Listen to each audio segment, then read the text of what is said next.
How'd you get on WWE's radar? I'd been on WWE's radar for years. We shit early '90s. I was on working their B team. Anytime they came in the area or Hmm. wherever we were living, I always got a phone call, to come work, and I would do dark matches and stuff like that. And, it was it was both ways too, which was really cool about it because even back then, they would have me wrestle enhancement guys that they had just hired and were doing dark matches and letting me beat them. And of course I put a lot of guys over as well, but I did that for yeah, a good 3 to 4 years, just anytime they came around the area, and a couple of times in that whole mix, they would take me on past that.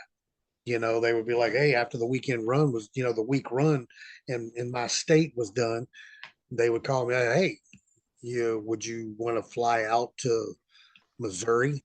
Would you want to come out to Texas? And, we did that a couple of good times, they flew me on out, did another little run, out there.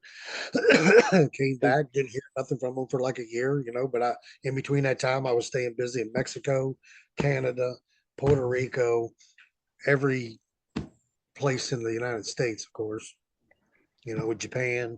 I was staying busy everywhere else, And then when the ECW thing hit, of course, they started paying a little bit more of attention to me. right. And so did WCW because I did the same thing with WCW.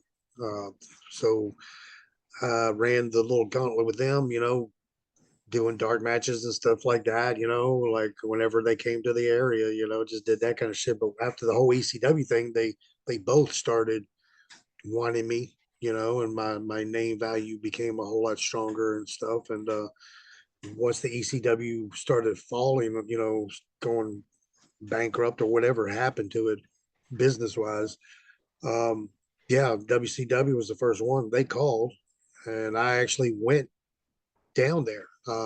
Got a hold of Paul. It took me months though to get a hold of Paul and to get a release.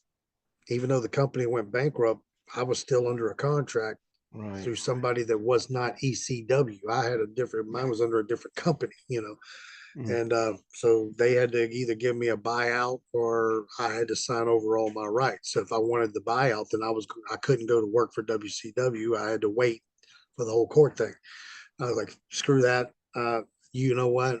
You never done me wrong, man. You Sure. never done me wrong. I Right. wouldn't be right here where I'm at right now if it wasn't for you. So we're even. Whatever anything you owe me is paid in full.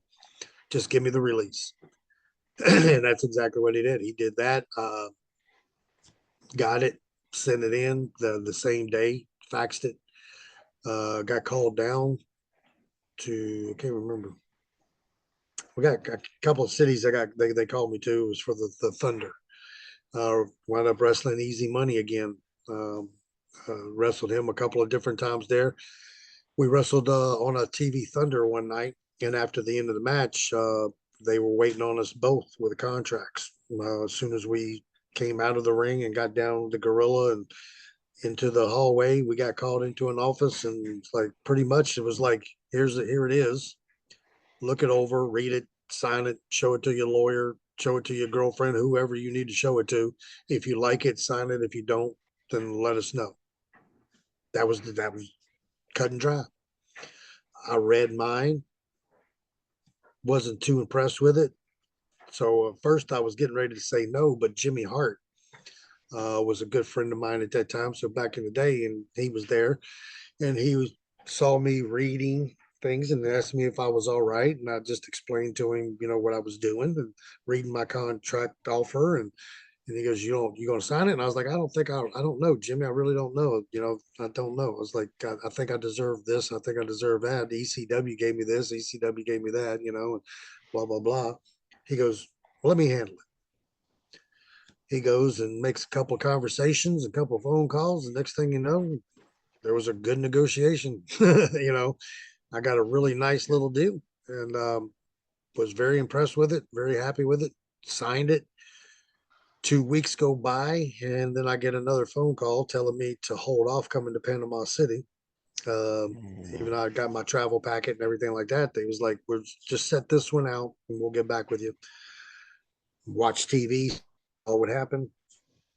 Of course, I got the phone call that following Monday and told me that John Laurinaitis is no longer with WCW, but he is now talent relations to WWE. right. We want to keep you. We want to make you part of our SmackDown and cruiserweight division. But here's the deal: we got two companies now, so the contract that you signed, we're going to renegotiate it, and lost the negotiation they gave me. I lost pretty much everything, and the only thing they wanted to give me was $65,000 a year and move me to fucking Cincinnati Right. and wait until they called me up. That was it. There was no guarantee of nothing, you know. I talked to John. I was like, "Well, how long do you think this is going to take?" And he was like, "Kid, you know this business. It could take 3 weeks. It could take 3 months. It could take 3 years. Just really depends on you and where we're at and what we need." Right. So that just didn't sound anything, positive to me. So I got with Jimmy again, and he got me in contact with Hulk Hogan. Come to find out, they were starting their own organization, the XWF, and that's where I went. I turned the renegotiation down with WWE, signed with Jimmy, and I signed with the Home Shopping Network (QVC). That's who I actually had my contract with. I was under contract. I signed a 5-year deal, and we only wrestled 10 times for that company. And I was the cruiserweight champion. Never lost the belt. Um, Won it on a big tournament thing, and all this other crap. We traveled with it. We went to the Midwest. We went out to the West Coast. Went to Puerto Rico. And then we went down to Orlando and did like 10 weeks of tapings. And so I signed a 5-year deal. So no compete. So after China Really? was about to invade somewhere, and part of that place was I can't remember the country, India maybe, but that's where their factory was. One of their big factories was in that region, and the Chinese had given them the order: you got 30 days to get everything out. Whatever's left over is the property of China. Oh, So they took back their 80. They put $80 million up I to never get the heard any of company. this before, Yeah, they put Cash. $80 million up to get the company running and going. But with that happening, they had to take their money back. So they withdrew the money. The company shut down. They tried to sell the tapes anyway. Jimmy and Hulk went to TV stations and still tried to sell the show. And in the meantime, we're still trying to find money backers as well, you know. But I had a no compete clause. So I didn't want to take my buyout because at that time I didn't know where I was going to go. I was like, oh Right. shit, okay, I got just left WCW, WWF. I just left them. This is not taking off. I'm being booked everywhere anyway. Fuck. I'll just go ahead and do these indies and stuff, and then I'll keep collecting this check.